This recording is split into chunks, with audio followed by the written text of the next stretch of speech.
It's good medicine. Well, I know it from the old way, Joy Hart is good like a medicine, but it's the same thing, you know. And it talked. Week 9 was about depression, or avoiding depression, and how depression can lead to our adapting unhealthy eating habits, which go right back into our affecting our heart health. And so, well, I'll go quickly through some of the characteristics that signal maybe you're depressed, like when you're persistently sad or, you know, anxious. I mean, we all feel that way, but when it's prolonged, then you really need to stop and say, hey, maybe I need to talk to someone. And that's another thing in our community too, because we see this as a weakness a lot of times. We need help to talk to people. We need to change that attitude that everybody needs help. You know, feelings of hopelessness, pessimism. I mean, and today is interesting because in our society there's a lot of hopelessness. People try a lot of different things and they wind up not being so successful. So they might feel hopeless or pessimistic about things. But again, natural feeling, but if it's prolonged, you have an issue. Feelings of guilt and worthlessness, helplessness, there it is to go. Again, irritability, restlessness, loss of interest in activities or hobbies when it's pleasurable, including sex, fatigue and decreased energy, difficulty concentrating, remember details. All these things sound, you know, they're fairly common. They're fairly common. But the problem is when they're prolonged. Right.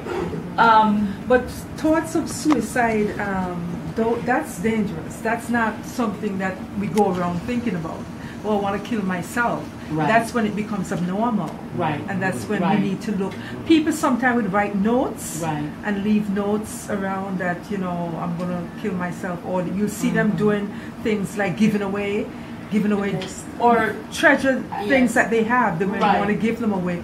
That's when you want to look into it and say, well, maybe. But you can avoid getting to that level by noticing when you start disengaging in activities that you once loved to do, and you just don't want to do anything, you don't want to go outside, you don't want to meet people, you have an issue. And you really do need, because we're social beings, and when we start pulling away from being social, we really need to sit down and pray about it and ask God, where should I go? I need help. I need help. Some people still do feel helpless at that point, and that's where, as family members and friends, we need to pick up on these things and be able to reach out, because even at that point when a person start withdrawing and don't have interest in things that they used to find pleasurable, they actually feel helpless, you know, and sometimes even hopeless. And that's, if we can pick that up, then we can say, listen, take that person by the hand and say, there is help, there's help out there, and try to get help for them. You know, I'm glad you said pick that up, because again, there's a lot of people who feel that this is a sign of weakness, and often they won't share it. We can observe, we know our loved ones, so we can observe their habits and say, you know, why aren't you doing X, Y, Z anymore? Or why are you doing? Because people change habits, but bad habits too, because they give up and say, you know what, who cares? And we need to watch how we respond to people. There are a lot of people that feel tough love, and you know, you sort of force people, or you say something negative, and somehow that negative will help them turn into positive. And I have not yet, there is no psychological evidence that that really works. Giving somebody, you know, we like, give them a swift kick in the pants. Well, you just hurt the seat of their pants. But, you know, and they learn to avoid you, that's all. But in all honesty, support is love. It's not smacking around, calling names. It's love, and we need to be very tender with people. So, and because of all the depression, it leads to stress, and the stress is another factor for heart disease. And it also leads, that type of depression also leads us to metabolize our food not so efficiently, which also so it's a vicious cycle. It is, and we see that the body is so connected. And what is so amazing about our body is that the mind controls the body, and depression originates in the mind.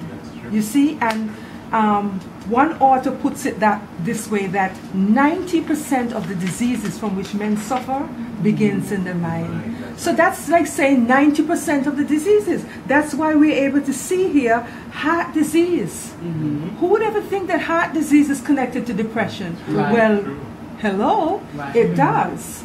Diabetes, cancer, they're all listed here. Okay? They're risk factors. When one's mind is affected, the entire body is affected. And again, when you have someone who you're able to, they're not able to do it on their own, but if you're able to help them get out to exercise, right. people begin to feel better. And sometimes the depression is lifted just by getting out in the sun, getting fresh air, and exercising. You see, so it's very important to know as well that depression can be treated. It's one of those things that don't have to go untreated. There is help out there for depression. Right. And so if you tried in your own way to help, whether it's friends or family members, and you're not able to get through to them, then you need to take them to get professional help, because help is there and they don't have to suffer. Okay?